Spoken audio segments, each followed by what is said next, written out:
Well, I think poor introductions occur for various reasons, sometimes from one man to the next, and sometimes the same man from one week to the next week.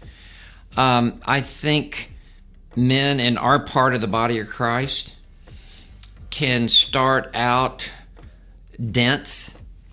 They start out very academic, like this is a lecture. They start out with a long quote, which just leaves everybody in the dust behind.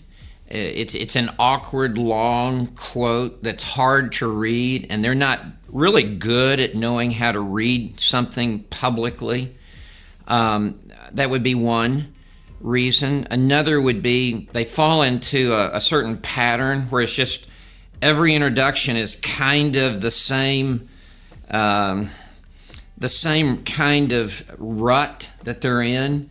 They have to start with a current event, and it's kind of a cutesy current event, and now they're trying to transition to the transcendent, the monumental, the eternal. But they started off with this shallow, superficial, trivial illustration to set up now this extraordinary truth that they should be preaching. Their introduction is unequally yoked with the main body of the message. I think sometimes they get up and they don't really know exactly the first sentence, the first couple of sentences, and so they come across stiff, and it makes everyone who's listening feel awkward because you're coming across so awkward. I mean, it's like listening to someone sing a solo in church who cannot sing. It just makes everyone in the building feel a little awkward. And so it's a slow start. I think that's another reason.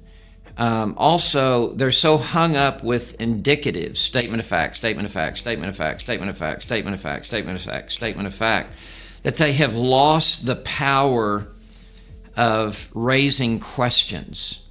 When I preached 2 days ago here at Grace Community Church, my first sentence was, I want to ask you the 2 most important questions that I could possibly ask you.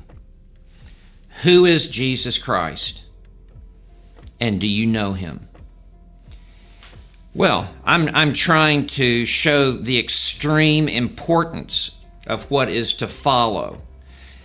And I could have worded that in just indicative statements, but I put it in the form of questions to provoke you to think, and even a dramatic pause after that to give you a few seconds just to try to anticipate what you think I'm about to say.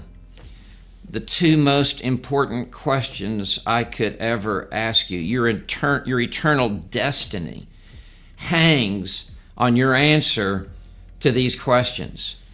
And that's no hyperbole. That's no overstatement. That is the truth. So I think men, lose sight of that, and they start their sermon with a sentence like, well, as you recall, last week we left off in verse 16b, and we want to pick our exposition back up at this point. But let me remind you of what we covered last week, and then you take 15 minutes to re-preach last Sunday's sermon. This is on the front end as we start, and people are just bored out of their mind. I was here last week. I got it. I heard it. Don't put me back through it again. And so it's got to be fresh. It's got to sell. You've got to show the importance, and do that pretty quickly.